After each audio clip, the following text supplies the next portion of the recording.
بسم اللہ الرحمن الرحیم۔ شروع اللہ کے نام سے جو بڑا مہربان نہایت رحم والا ہے۔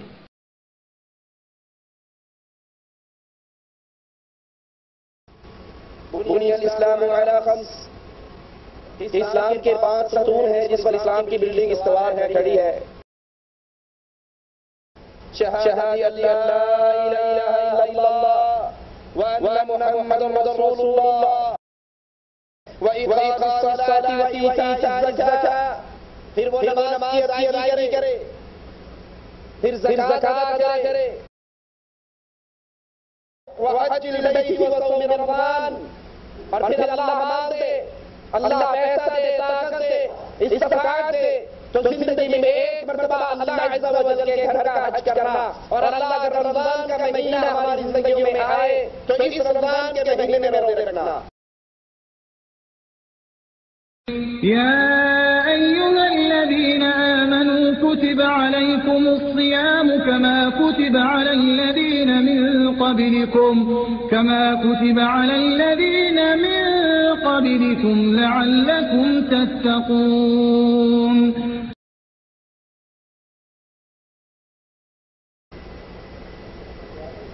إن الحمد لله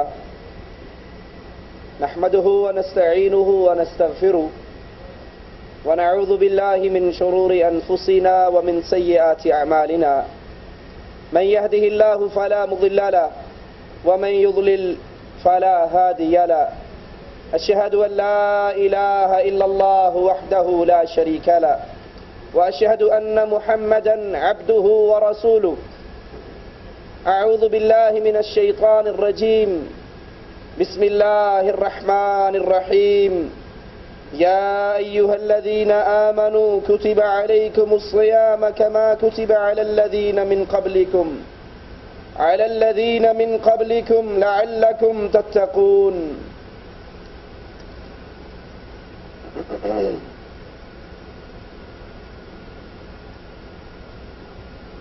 عبادت کی نیت سے کھانا پینا چھوڑنا اور اپنی بیوی سے ہم بستری چھوڑنا ثواب کی امید رکھتے ہوئے طلوع فجر سے لے کر غروب آفتاب تک یہ عمل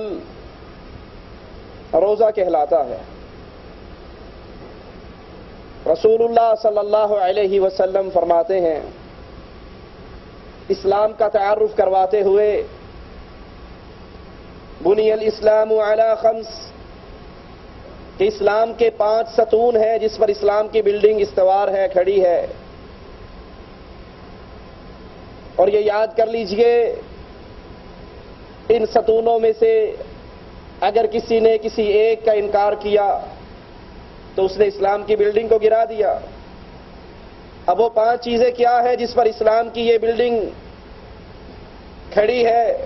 اللہ کے پیارے حبیب علیہ الصلاۃ والسلام فرماتے ہیں، شہادت اللہ الہ الا اللہ وان محمد رسول اللہ۔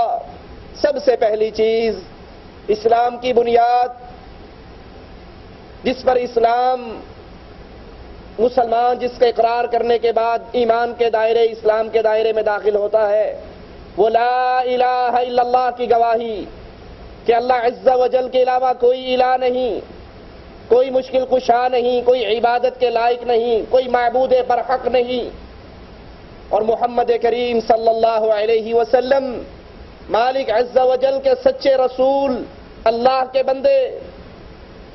یہ پہلی چیز ہے جو اس کو تسلیم کر لے۔ پھر اس کے بعد اللہ کے پیارے حبیب علیہ الصلاۃ والسلام فرماتے ہیں، وَإِقَامِ الصَّلَاةِ وَإِيتَاءِ الزَّكَاةِ، پھر وہ نماز کی ادائیگی کرے، پھر زکوٰۃ ادا کرے۔ جو توحید کو سمجھے، اسلام اس کو دوسری چیز کی دعوت دیتا ہے، اور وہ چیز نماز کا قیام۔ جیسے رسول اللہ صلی اللہ علیہ وسلم حضرت معاذ کو یمن کی طرف روانہ کرتے ہوئے دعوت کا اسلوب سکھاتے ہیں، اے معاذ، سب سے پہلے ان لوگوں کو جس چیز کی دعوت دینا وہ لا الہ الا اللہ کی دعوت، رسول اللہ صلی اللہ علیہ وسلم کی رسالت کو قبول کرنے کی دعوت. اگر یہ اس کو مان لے پھر ان کو نماز کی دعوت دینا، اگر نماز کی دعوت کو مان لے تو پھر ان کو زکوٰۃ کی دعوت دینا. تو یہ حدیث بھی ہمارے سامنے اسلام کے ستون گنوا رہی ہے. سب سے پہلے لا الہ الا اللہ محمد الرسول اللہ کے اقرار، پھر نماز کی ادائیگی، پھر مالک عز و جل اگر مال دے تو اس میں سے زکوٰۃ ادا کرنا، وحج البیت وصوم رمضان، اور پھر اللہ مال دے، اللہ پیسہ دے، طاقت دے، استطاعت دے تو زندگی میں ایک مرتبہ اللہ عز و جل کے گھر کا حج کرنا. اور اللہ اگر رمضان کا مہینہ ہماری زندگیوں میں آئے تو اس رمضان کے مہینے میں روزے رکھنا. یہ چوتھا رکن ہے جس پر روزے فرض ہو، جو روزہ رکھنے کی استطاعت رکھتا ہو اور پھر وہ رمضان کے روزے نہ رکھے. جس کے اوپر زکوٰۃ فرض ہو اور پھر وہ زکوٰۃ ادا نہ کرے، اس نے اسلام کے ستون کو گرا دیا. اور جس نے اسلام کے ایک ستون کو گرا دیا اس کی اسلام کی بلڈنگ گر گئی. اسی لیے ابو بکر رضی اللہ عنہ وارضا جب زکوٰۃ کا انکار کرنے والوں سے جہاد کے لیے اعلان کرتے ہیں تو صحابہ کہتے ہیں اے اللہ کے پیارے حبیب محمد علیہ الصلوۃ والسلام کے پہلے خلیفہ، کیا تو ان سے جنگ کرے گا، ان سے جہاد کرے گا جو نماز پڑھتے ہیں، جو حج کرتے ہیں، جو روزے رکھتے ہیں؟ ابو بکر صدیق رضی اللہ عنہ وارضا فرمانے لگے ہاں میں ان سے جنگ کروں گا جو زکوٰۃ اور نماز میں فرق کریں گے. اللہ کی قسم اگر ایک رسی جو رسول اللہ صلی اللہ علیہ وسلم کو دیا کرتے تھے مجھے دینے سے انکار کریں گے، اس رسی کے لینے کے لیے بھی میں جہاد کروں گا. کیونکہ اسلام کے 5 ستونوں میں سے اگر کسی نے ایک کا انکار کیا تو وہ اسلام کے دائرے سے نکل جاتا ہے، اس کی یہ بلڈنگ گر جاتی ہے. 2 ہجری کے اندر مالک عز و جل کی طرف سے یہ روزہ اہل ایمان پر فرض ہوا. قرآن حکیم بیان فرماتا ہے یا ایھا الذین آمنوا کتب علیکم الصیام، اے اہل ایمان تم پہ روزے فرض کیے گئے ہیں. کما کتب علی الذین من قبلکم، جیسے تم سے پہلے لوگوں پہ فرض کیے گئے. یہ روزے رکھوانے کا مقصد کیا ہے؟ تمہیں صبح سے شام تک بھوکا اور پیاسا رکھنے کا مقصد کیا ہے؟ لعلکم تتقون، تاکہ تم متقی بن جاؤ، تمہارے دل میں اللہ کا ڈر، اللہ کا تقوی، اللہ کا خوف پیدا ہو جائے، اللہ کی عبادت کا مفہوم تمہارے دلوں میں اتر جائے. پانی حلال ہے، کھانا حلال ہے، پاک ہے، موجود ہے، کمرے کے اندر تنہا ہو کوئی نہیں دیکھ رہا، لیکن رمضان کے دنوں کے اندر اس پانی کو اپنے پیٹ میں نہیں اتارتے، اس کھانے کو حلق سے نیچے نہیں اتارتے. کیوں؟ اللہ کے ڈر کی وجہ سے. یہ اللہ ٹریننگ کورس کروا رہا ہے، تربیت کر رہا ہے. یہ رمضان کا 1 مہینہ باقی مہینوں کے لیے ہمیں راستہ اور منہج دے رہا ہے کہ اگر تم اللہ کے حکم سے دن کے اندر حلال چیزوں سے باز آ جاتے ہو تو افطاری کرنے کے بعد اللہ نے جو چیزیں حرام کی ہیں اس سے بھی باز آ جاؤ.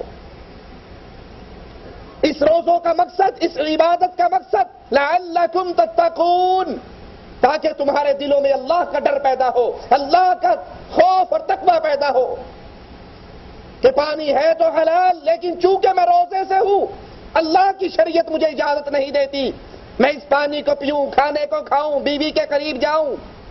یہ سبق ہے، یہ آپ کی تربیت ہے. جب آپ نے افطار کر لیا اب بھی خیال کرو میں سگریٹ پی رہا ہوں، سارا دن سگریٹ نہیں پی اس لیے کہ اللہ نے حرام، اللہ کی طرف سے پابندی، پانی پر پابندی، کھانوں پر پابندی، پھلوں پر پابندی. اب افطاری کرنے کے بعد میں اب بھی اسی اللہ کا پابند ہوں، میں آزاد نہیں ہوا. مسلمان کی ساری زندگی اللہ کی شریعت کی غلامی میں گزرتی ہے. تو افطاری کے بعد دیکھوں میں حلال کھا رہا ہوں یا حرام. اور یہ روزہ پوری امت مسلمہ کا اتفاق ہے کہ مسلمانوں پر یہ فرض ہے، اس کی فرضیت کا انکار کرنے والا کافر ہے. آپ نے اکثر دیکھے ہوں گے مسلمان رمضان کا روزہ آتا ہے، نمازیں پڑھ رہا ہے، روزے نہیں رکھتا، اندر کمرے میں بیٹھ کے چھپ کے کھا لیتا ہے. جس طرح نماز کا تارک کافر ہے اسی طرح روزے کا انکاری بھی کافر ہے۔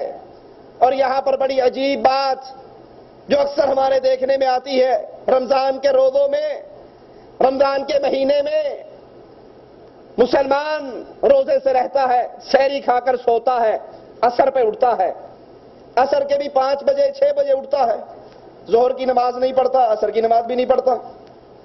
اسے پوچھو بھائی یہ کیا؟ کہا جی آپ کو نہیں پتا میں نے روزہ رکھا ہوا ہے۔ اب وہ روزے رکھ رہا ہے لیکن نمازوں سے فارغ ہے، نمازیں نہیں پڑھتا۔ تو ایسا روزے دار بھوکا اور پیاسا رہ رہا ہے، اس کے روزوں کی اللہ کے دربار میں کوئی قیمت نہیں۔ جو 2 بجے سحری کھا کے سو جائے، نہ فجر پڑھے، نہ ظہر پڑھے، نہ عصر پڑھے، اور کوئی پوچھے کیوں نہیں پڑھتا ہے، جی بس روزہ رکھا تھا نا تو بھوک لگتی ہے، پیاس لگتی ہے، جاگتے ہوئے سارا دن سو کر گزارتا ہوں، ساری رات جاگ کر گزارتا ہوں۔ جو نماز کا تارک ہے اس کے روزے اس کے لیے کوئی فائدہ مند نہیں، اور جو روزوں کا تارک ہے، جو روزوں کا انکاری ہے، اس کی نماز اور اس کا لا الہ الا اللہ اس کے لیے کوئی فائدہ مند نہیں۔ رمضان کے یہ روزے ہر مسلمان بالغ، عاقل، مقیم، مرد، عورت، ان پہ فرض ہے۔ ہاں اگر وہ سفر کی حالت میں ہے، چاہے افطار کر لے چاہے رکھ لے، اور رمضان کے بعد جتنے دن سفر میں رہا اس نے روزے نہیں رکھے، اس کی قضا ادا کرے۔ اور یہ روزے رکھنے کے لیے حالت ایمان، ثواب کی نیت یہ بڑی ضروری ہے۔ رسول اللہ صلی اللہ علیہ وسلم فرماتے ہیں، صحیح بخاری و مسلم کی روایت ہے، من صام رمضان ایمانا واحتسابا غفر له ما تقدم من ذنبی۔ یہ بڑی عظیم خوشخبری اہل ایمان کے لیے۔ یہ رمضان کا مہینہ جو ابھی قریب آنے والا ہے، ابھی سے اس کی تیاری کر لو۔ یہ رجب کا مہینہ ہے، اگلا شعبان ہے، پھر رمضان ہے، ابھی سے ذہن سازی کرو۔ جیسے تاجر کاروبار کے لیے حج کا سیزن ہو، کاروباری سیزن ہو، تاجر پہلے سے پلاننگ کرتے ہیں، اس سیزن میں میں نے کیا کمانا ہے۔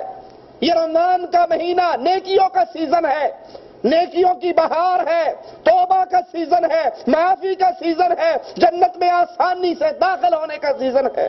کیسے؟ رسول اللہ صلی اللہ علیہ وسلم فرماتے ہیں، من صام رمضان ایمانا واحتسابا غفر له ما تقدم من ذنبی۔ جو انسان رمضان میں روزے رکھ لے، 2 شرطیں بنیادی، ایمان، حالت ایمان میں، واحتسابا، نیکی کی امید رکھتے ہوئے، من صام رمضان ایمانا واحتسابا، جو حالت ایمان میں ثواب کی امید، اجر کی امید، نیکی کی امید سے روزہ رکھ لیتا ہے، غفر له ما تقدم من ذنبی، اللہ اس کی زندگی کے پچھلے ہر گناہ کو معاف کر دیتا ہے۔ یہ اللہ کی طرف سے اعلان، یہ اللہ کی رحمت کا معاملہ۔ رسول اللہ صلی اللہ علیہ وسلم فرماتے ہیں، من قام رمضان ایمانا واحتسابا غفر له ما تقدم من ذنبی، جو حالت ایمان میں ثواب کی امید سے روزے رکھ لیتا ہے، قیام کر لیتا ہے، تراویح پڑھتا ہے، اللہ کے لیے جاگتا ہے، تو پھر نتیجہ وہی نکلتا ہے، غفر له ما تقدم من ذنبی، اللہ اس کی زندگی کے گناہوں کو معاف کر دیتا ہے۔ اس حدیث سے ثابت کیا ہوا کہ روزہ رکھتے ہوئے ہماری نیت کیا ہو کہ یار رکھ ہی لینے نہ رکھیں گے تو لوگ کی کہیں گے، لوگ کیا کہیں گے اگر نہ روزہ رکھا، لوگ تانے دیں گے، باتیں بنائیں گے۔ دکھلاوا اور ریاکاری ہے تو یہ روزے بیکار ہیں۔ اگر دکھلاوا اور ریاکاری کا روزہ رکھا، ثواب کی امید دل میں نہیں، اللہ کو راضی کرنا مقصد نہیں، لوگوں کے درمیان تشہیر ہے، لوگوں کو دکھلانا مقصود ہے، تو یہ ساری عبادت بیکار ہو جاتی ہے۔ اور اگر روزہ رکھنے کے بعد یاد کر لیجئے، روزہ صرف کھانے پینے سے رکنے کا نام نہیں۔ روزہ رکھا ہوا گالی پہ گالی دے رہا ہے، روزہ رکھا ہوا فلمیں دیکھ رہا ہے، روزہ رکھا ہوا گانے سن رہا ہے، روزہ رکھا ہوا غیبتیں کر رہا ہے، روزہ رکھا ہوا چغلیاں کر رہا ہے، روزہ رکھا ہوا جھوٹ بول رہا ہے، تو یہ روزہ اس کا بیکار ہے۔ کیونکہ روزہ صرف کھانے پینے اور شہوت پوری کرنے سے رکنے کا نام نہیں، بلکہ روزہ کس چیز کا نام ہے؟ آئیے رسول اللہ صلی اللہ علیہ وسلم کا یہ فرمان سنیں جو صحیح بخاری میں موجود ہے، من لم یدع قول الزور، جو جھوٹ بولنے سے باز نہ آئے، والعمل به، اس پر عمل کرنے سے باز نہ آئے، جھوٹ بولنے سے نہیں رکتا، جھوٹی باتوں پہ عمل کرنے سے نہیں رکتا۔ فَلَيْسَ لِلَّهِ حَاجَةٌ، اللہ کو کوئی ضرورت نہیں، اللہ کو کوئی حاجت نہیں کہ یہ بھوکا اور پیاسا رہتا ہے۔ اللہ کو اس کے بھوک پیاس کی کوئی ضرورت نہیں، یہ اپنا کھانا چھوڑ دے، اپنا پینا چھوڑ دے، لیکن یہ کھانا اور پینا چھوڑنا اللہ کے ہاں میزان میں اس کے لیے وزن نہیں رکھتے۔